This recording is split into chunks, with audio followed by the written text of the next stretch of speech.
Hello மக்களே! இன்றைக்கி வந்து நான் உண்மையிலே வந்து ரொம்பவே ஹாப்பியாக இருக்கேன். நம்ம இந்திரா கார்டன் நடத்திய Indira garden kitchen contest season 12ல வந்து பார்ட்டிசிபேஷன் பண்ணி அதில் வந்து ₹1000 வந்து கான்க்ளூஷன் ப்ரைஸ் வந்து வின் பண்ணியிருந்தோம். அந்த ₹1000க்கு வந்து என்னென்ன பொருள்லாம் வந்து நம்ம ஆர்டர் பண்ணியிருந்தோம் அப்படின்னு சொல்லிட்டு தான் உங்களுக்கு காட்ட போகிறேன். பேக்கிங்லாம் அவ்வளோ சூப்பராக வந்திருந்தது. உண்மையிலே என்னால் கட் பண்ணவே முடியல. அதை பிக்கிறதுக்கு ரொம்ப கஷ்டப்பட்டேன். அவ்வளோ சூப்பராக வந்து பேக் பண்ணியிருந்தாங்க.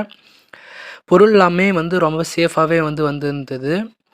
நான் ஆர்டர் போட்ட பொருள் எல்லாமே வந்து அழகாக வந்திருந்தது. அதில் நமக்கு சர்டிஃபிகேட்டுமே வந்து கொடுத்துருந்தாங்க. ஏற்கனவே வந்து சர்டிஃபிகேட் மட்டும் உங்களுக்கு வந்து யூடியூப்பில் வந்து கொடுத்துருப்பேன், வீடியோ போட்டிருப்பேன்.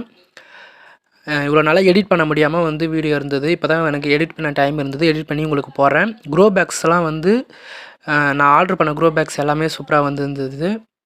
நமக்கு தேவையான க்ரோ பேக் மட்டும் நான் வந்து ஆர்டர் பண்ணிக்கிட்டேன். நம்ம முக்கியமாக வந்து அதிகமாக கீரைகள், கொடி வகை காய்கறிகளுக்கு அந்தமாரி தேவையான க்ரோ பேக்ஸ் மட்டும் ஆர்டர் பண்ணிக்கிட்டேன்.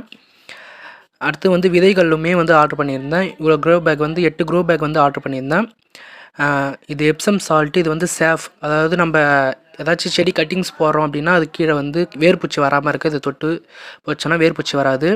அடுத்து விதைகள்லாம் என்னென்ன விதைன்னு பார்ப்போம். கொத்தமல்லி, பாலக்கீரை வந்து 2 பாக்கெட்டு, சிறுகீரை, பருப்பு கீரை, இது வந்து அரைக்கீரை, பச்சை தண்டுக்கீரை, முளைக்கீரை, சிவப்பு முளைக்கீரை, காராமணி, கொடி அவரை, செடி அவரை, பச்சை மிளகாய், கத்திரிக்காயிலே பச்சை கத்திரி, வெள்ளை குண்டு கத்திரி, சாதா கத்திரி பாக்கெட் ஒன்று போட்டிருந்தாங்க. அடுத்து வந்து நீல புடலங்காய், லாங் பீன்ஸு, வெண்டைக்காயில் வந்து 3 பாக்கெட் வந்து கொடுத்துருந்தாங்க. அதில் கொத்தரங்காய், அப்புறம் வந்து ஸ்வீட் கார்ன் இருந்தது. நான் ஆர்டர் போட்டதும் இல்லாமல் எக்ஸ்ட்ராவே விதைகள்லாம் வந்து கொடுத்துருந்தாங்க. விதைகள் எல்லாமே முளைப்பு திறன் ரொம்ப நல்லாவே இருந்தது. இதில் என்னென்னு பார்த்திங்கன்னா கொத்தமல்லி தான் ரொம்ப ஆசைப்பட்டு போட்டிருந்தேன். ஏன்னா நம்ம கடையில் வாங்குறது எதுவுமே வந்து வரமாட்டேங்குது. இதுவுமே வந்து எனக்கு கொத்தமல்லி முளையலை, ஏன்னு தெரியல. பாலக்கீரை எல்லாமே வந்து கீரைகள்லாம் சூப்பராக வந்துடுச்சு. அடுத்த வீடியோவில் சந்திக்கலாம் மக்களே. நாளைக்கு பார்க்கலாம். நன்றி.